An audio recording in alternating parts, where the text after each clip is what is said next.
This New York partnership will City, be March great for both of 1948. us. Liggett and projections Myers look Tobacco promising. Company Chesterfield will headquarters. back Nat us. King I Cole smoke sat across Chesterfields. from Richard They're Holloway, milder, head of they taste celebrity better. endorsements for And that's why I Chesterfield recommend them cigarettes. to you. They were negotiating Christopher what would become one of the Columbus, most what a lucrative and discovery. ultimately He fatal brought deals of joy Nat's to the career. world. Mr. Cole, Chesterfield wants to make you Chesterfields, the face of our gentlemen, brand don't in mind the if I Negro do. market. Save one Holloway for me. explained. Of course, They're offering to a great 3-year night. contract. Nat King Cole says they're his choice. They're not $50, yours. I like them. $0 What's the total problem? The problem is your compensation. health. Print Look at that advertisements, ashtray. radio spots, public appearances. We'll provide all the cigarettes you need for personal use. Nat was 29 years old. $50,000 was serious money in 1948, equivalent to over $500,000 today. And all he had to do was smile for photographs while holding a cigarette and record a few radio commercials. I'm not a heavy smoker, Nat mentioned. I have a cigarette occasionally, but I wouldn't say I'm a regular user. That's fine, Holloway assured him. We're not asking you to become a chain smoker. We just need you to be seen with Chesterfields, in photos, in public, to say they're your brand of choice. Nat thought about it. $50,000, 3 years, how harmful could it be? He signed the contract. That signature would eventually kill him. Before we dive into how Chesterfield's $50, $0 endorsement deal transformed Nat King Cole from an occasional smoker into someone consuming a pack a day, how the tobacco industry specifically targeted successful black celebrities to reach black consumers, and how the product he promoted for money gave him the lung cancer that killed him at age 45, let me ask, where are you watching from? Drop a comment because this story about corporate exploitation disguised as opportunity is as relevant in 2026 as it was in 1948. The tobacco industry in the 1940s and 50s was facing a problem: how to expand into untapped markets. They'd saturated white middle-class America. They needed new consumers. Black Americans represented a massive opportunity, millions of potential customers, but traditional advertising wasn't reaching them effectively. The solution: celebrity endorsements. Sign successful black entertainers, athletes, and public figures. Make smoking look sophisticated, glamorous, aspirational. Connect cigarettes with success and upward mobility. Nat King Cole was perfect for this strategy. He was elegant, refined, successful. He represented what black Americans could aspire to be. If Nat King Cole smoked Chesterfields, maybe you should too. The endorsement contract was comprehensive. Nat would appear in print advertisements in Ebony, Jet, and other black publications. He'd record radio commercials. He'd be photographed smoking at public events. He'd mention Chesterfield in interviews when asked about his preferences. The first advertisement appeared in Ebony magazine in June 1948. Full-page color ad, Nat in an elegant suit, smiling warmly, holding a Chesterfield cigarette. The text: Nat King Cole says, "I smoke Chesterfields, they're milder, they taste better." The photo showed him mid-performance, cigarette held casually between his fingers, smoke curling upward. It looked natural, sophisticated, safe. The radio commercials were even more direct. Nat's voice, that smooth, trusted voice that millions loved, telling listeners, "When I want a cigarette, I reach for Chesterfield. They satisfy without any unpleasant after-effects. Chesterfield is my brand." His voice sold cigarettes more effectively than any written ad could. People trusted Nat King Cole. If he said Chesterfields were good, they must be good. And the contract required more than just advertisements. Nat had to be photographed smoking Chesterfields in public, at concerts, at restaurants, at industry events. Chesterfield representatives would sometimes attend his performances to ensure he had a pack visible, that photographers could get shots of him smoking. It became part of his image, part of his brand: Nat King Cole with a Chesterfield. Here's what the tobacco industry knew but didn't disclose: cigarettes were addictive. The more you smoked, the more you needed to smoke, and their internal research was already showing links between smoking and respiratory problems, possibly cancer. But that research stayed internal. Public messaging emphasized mildness, taste, sophistication, never health risks. Nat wasn't a heavy smoker when he signed the contract in 1948. Maybe 5 cigarettes a week, social smoking, nothing regular, but the endorsement changed his behavior. He had to smoke for photos, had to have cigarettes visible at events, had to be seen smoking by fans who expected it. He was the Chesterfield spokesman, after all. By 1950, he was smoking regularly, not just for appearances. The addiction had taken hold. By 1953, he was smoking a pack a day, 20 cigarettes every day. The occasional social smoker had become a daily user. Maria noticed, "You're smoking more than you used to. The Chesterfield contract is making you smoke more." "It's part of the job," Nat replied. "They're paying me to promote the brand. I have to use the product. But you're actually using it now, not just for photos. You're smoking all the time." He shrugged. "It's under control. It's just cigarettes." The Chesterfield contract ended in 1951 after 3 years. Nat had fulfilled his obligations, made his $50, $0, but the smoking didn't stop. Once you're addicted, the contract doesn't matter. The checks stop coming, but the cigarettes don't. Nat continued smoking Chesterfields and other brands throughout the 1950s. Pack a day, sometimes more. It was habit now, addiction disguised as choice. In the early 1960s, the medical evidence about smoking and cancer was becoming impossible to ignore. The Surgeon General's 1964 report would make it official: smoking causes lung cancer, but by then Nat had been smoking heavily for over a decade. The damage was already done. December 1964, Nat King Cole was having trouble breathing, persistent cough, chest pain. He'd been ignoring symptoms for months, telling himself it was just a cold, just fatigue from touring. Finally, Maria insisted he see a doctor. The diagnosis came quickly: lung cancer, advanced. The tumor in his left lung was large, inoperable in its current state.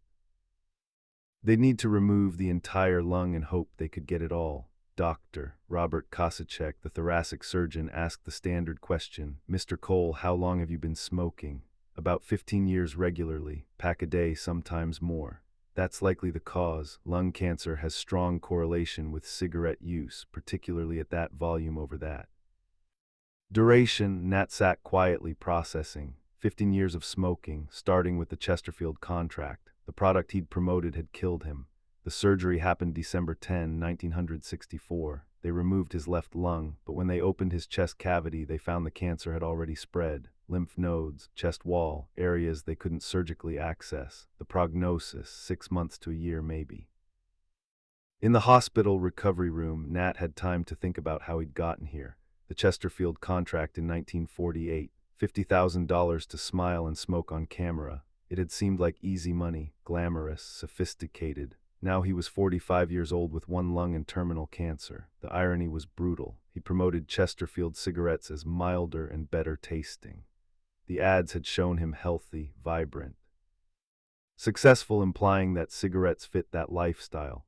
Now those same cigarettes were killing him. And Chesterfield, they never contacted him after the cancer diagnosis, never expressed concern, never acknowledged any connection between their product and his illness. They just kept selling cigarettes. Nat King Cole died February 15, 1965, 67 days after his surgery, age 45. The cause of death: lung cancer. Directly attributable to 15 years of heavy smoking. Smoking that started with a $50, $0 endorsement deal in 1948. Here's what made it even worse. Chesterfield continued using Nat's image in advertisements even after his death. Old photos of him smoking, smiling, looking healthy, repurposed for new ads through the late 1960s. They'd paid him $50, $0 to promote their product. That product had killed him. And they kept using his image to sell more of it to more people who would also get sick. Maria Cole was furious when she discovered Chesterfield was still running ads featuring Nat after his death. "They killed him," she told a close friend in early 1966. "That endorsement contract got him smoking regularly. The cigarettes gave him cancer. And now they're still making money off his face while I'm raising our daughters alone." She contacted Chesterfield's parent company, Liggett and Myers, requesting they stop using Nat's image. Their response was legal and cold. They owned the rights to the photographs from the endorsement contract. They could use them as they saw fit. Maria didn't have the resources or legal standing to fight a major tobacco company. So Chesterfield kept using Nat's image, kept profiting from the man they'd helped kill: the tobacco industries. Targeting of black celebrities wasn't unique to Nat King Cole. They signed dozens of black athletes, musicians, and entertainers throughout the 1940s-60s. Joe Louis, the boxer, endorsed cigarettes. So did Sugar Ray Robinson, Duke Ellington, Count Basie, Ella Fitzgerald, all paid to make smoking look sophisticated and safe. The tobacco companies specifically targeted black publications, Ebony and Jet, black newspapers, with these celebrity endorsements. The message: successful black people smoke. If you want to be successful, you should too. It was predatory marketing. Tobacco companies knew cigarettes were addictive and harmful. Their internal documents, revealed in later lawsuits, showed they understood the health risks decades before admitting them publicly. But black communities were seen as profitable markets with less political power. To resist, the tobacco industry could advertise more aggressively, make bolder claims, face less regulatory scrutiny. Nat King Cole was a success story they exploited. They paid him $50 in the late 1940s when he was building his career, made him a spokesman, got him addicted to their product, then watched him die from it less than 20 years later, and they never apologized, never acknowledged responsibility, never stopped using his image. The broader impact was generational. Nat's endorsement of Chesterfield influenced countless black Americans to start smoking. They trusted him, admired him, wanted to emulate his success and sophistication. How many of them also got lung cancer? How many died from the product Nat had told them was milder and better? There's no way to calculate that number, but it's certain that Nat's endorsement sold cigarettes that killed people beyond just himself. In the 1990s, as tobacco litigation exposed industry practices, internal documents revealed the deliberate targeting of black communities, the focus on celebrity endorsements, the higher advertising spending in black media, the resistance to health warnings in those same publications. It was systematic, calculated, profitable, and Nat King Cole had been one of their most effective weapons. Not by choice, by contract, but the outcome was the same. By the 2000s, smoking rates in black communities remained disproportionately high, partly due to decades of targeted marketing like the Chesterfield Nat King Cole campaign. The health consequences, higher rates of lung cancer, heart disease, respiratory illness, persisted across generations. The $50 Chesterfield paid Nat in 1948 generated millions in profit for the tobacco industry over the following decades.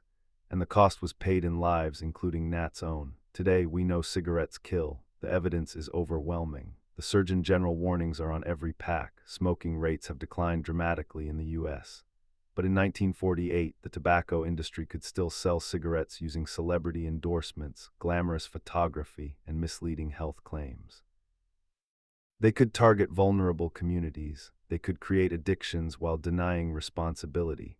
Nat King Cole was 29 years old when he signed that Chesterfield contract. He probably thought it was a smart business move, easy money for some photos and radio spots. He couldn't have fully known that he was signing up for addiction and early death.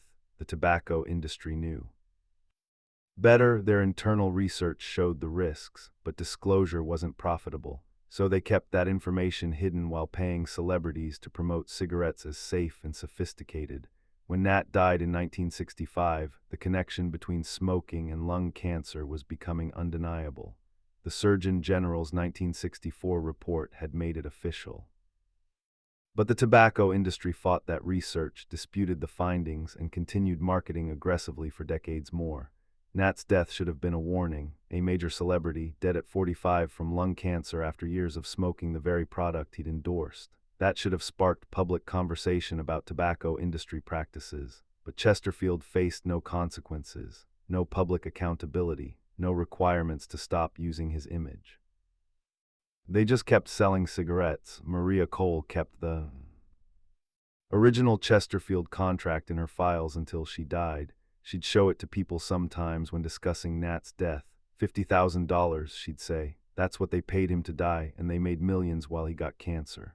The contract itself was straightforward, standard celebrity endorsement language, nothing explicitly evil, just promote our product, get paid, everyone benefits, except the product was deadly, and the company knew it. And the celebrity died from it, and they kept profiting from his image even after his death. That's not a tragedy. That's exploitation with lethal consequences. Nat King Cole's final album, L.O.V.E., was recorded in January 1965 when he was already dying from lung cancer. His voice on those recordings, still beautiful, still controlled, but slightly more strained than his earlier work, was the voice of a man whose lungs had been destroyed by cigarettes. Cigarettes he'd been paid to promote, cigarettes that made him addicted, cigarettes that killed him. The album was released in May 1965, 3 months after his death. It sold well, but Capitol Records in releasing it never mentioned that Nat's lung cancer was caused by smoking. never connected it to his years as a tobacco spokesman. Nobody wanted to acknowledge the connection. It was uncomfortable. It implicated the entertainment industry, the tobacco industry, the advertising industry. Easier to just remember the music and ignore how the musician died. That silence was its own form of complicity.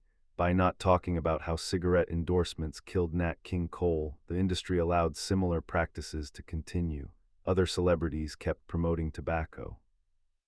Other communities kept being targeted. The lesson went unlearned because the truth went unsaid. Today, tobacco company documents are public record due to lawsuits and settlements. We can read their internal memos about targeting black communities, about using celebrity endorsements to reach urban markets, about maximizing profit despite known health risks. Nat King Cole's name appears in some of those documents, not as a person but as a marketing asset.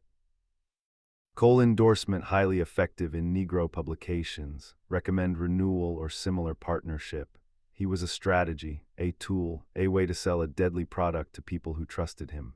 And when that product killed him, they kept using him anyway. That's the real story. Not just that Nat King Cole smoked and got cancer, lots of people did in that era, but that he was specifically recruited, paid, and deployed by the tobacco industry to make smoking look safe and sophisticated. That his endorsement sold cigarettes to people who would also get sick, that the company knew the risks and hid them, that they profited from his death. Chesterfield paid Nat King Cole $50, $0 in 1948. Nat King Cole died of lung cancer in 1965. That's not coincidence. That's cause and effect. That's corporate negligence. That's exploitation, and nobody went to jail, nobody paid damages, nobody even apologized. They just kept selling cigarettes, and people kept dying, including Nat King Cole, age 45, lung cancer, directly caused by the product he'd been paid to promote. The endorsement that seemed like opportunity was actually a death sentence with a 16-year delay, and the company that killed him never stopped profiting from his image.